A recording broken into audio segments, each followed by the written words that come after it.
Bonjour, je suis Guillaume, bienvenue sur ma chaîne La Chambre Noire de Goupil pour une nouvelle vidéo. Alors j'ai fait un post-titre où j'ai dit qu'il fallait obligatoirement prendre cette télécommande. Bien sûr, hein, c'est les télécommandes telles que celle-ci, hein, la Panasonic, ou les copies, parce que celle-là, elle coûte quand même dans les 80 euros, ce qui coûte très très cher hein, pour ce que c'est. Un intervallomètre comme ça, hein, ça vaut 14 euros, et ça peut s'installer sur tous les appareils photo. C'est même compatible dans une certaine mesure avec le S5 Mark IIX, ou avec tout autre Panasonic, hein, puisque elle ne date pas d'hier, cette télécommande.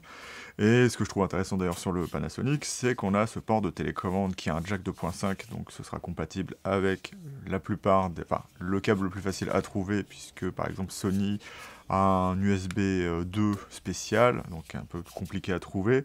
Et par exemple chez Canon sur les appareils photo professionnels ou Nikon, il y a une prise spécifique pour la télécommande. Mais là, ce sera assez simple. Le problème qui va y avoir avec le fait de devoir choisir sa télécommande, c'est que les intervallomètres, hein, alors si vous ne le savez pas, ça vous permet directement de pouvoir prendre plusieurs photos à la suite. Bon, on a un programme dans le S5 Mark IIX qui est vraiment très très bon pour faire ça, donc on n'en a pas forcément besoin aujourd'hui, sauf que c'est quand même plaisant d'avoir une télécommande. Moi je l'ai depuis mon D750, donc ça doit être ma deuxième, puisque j'en ai une autre pour mon Canon, parce que je croyais l'avoir perdu. C'est quand même plaisant de pouvoir enregistrer de la vidéo en ayant juste un câble, ce qui est possible bien évidemment avec ça, mais en ayant une télécommande qui vaut pas cher et que vous pouvez rentabiliser sur des décennies, hein, parce que moi je l'ai depuis mon D750, du moins ma première, et j'adapte juste les câbles à mettre dessus puisque on a de quoi faire ce qu'on veut avec ça.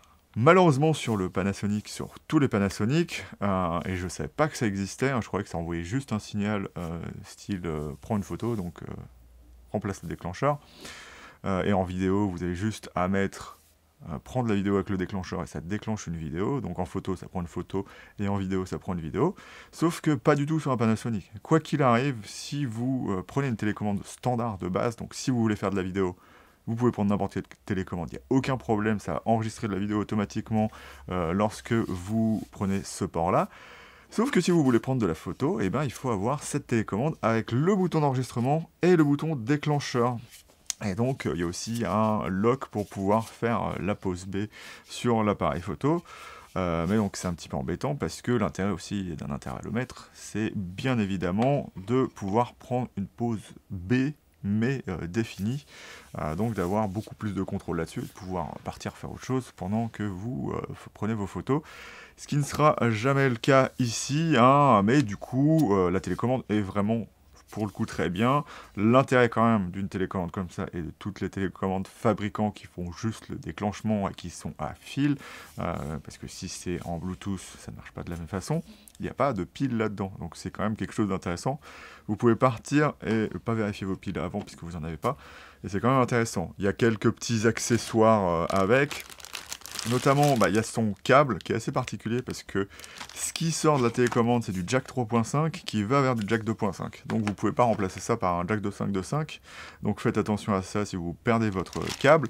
Mais ce qu'il va y avoir d'intéressant, c'est qu'on a une rallonge qui permettra, bien évidemment, de pouvoir faire des photos et surtout de la vidéo de beaucoup plus loin. Si vous êtes dans un affût ou que vous voulez vous coucher par terre, c'est quelque chose d'assez intéressant. Et vous avez aussi un petit clip pour l'accrocher à votre ceinture. Et comment ça marche, c'est que vous prenez, il y a des fentes sur les côtés, et vous le glissez dessus. Comme vous voyez, je l'ai beaucoup utilisé, mais voilà.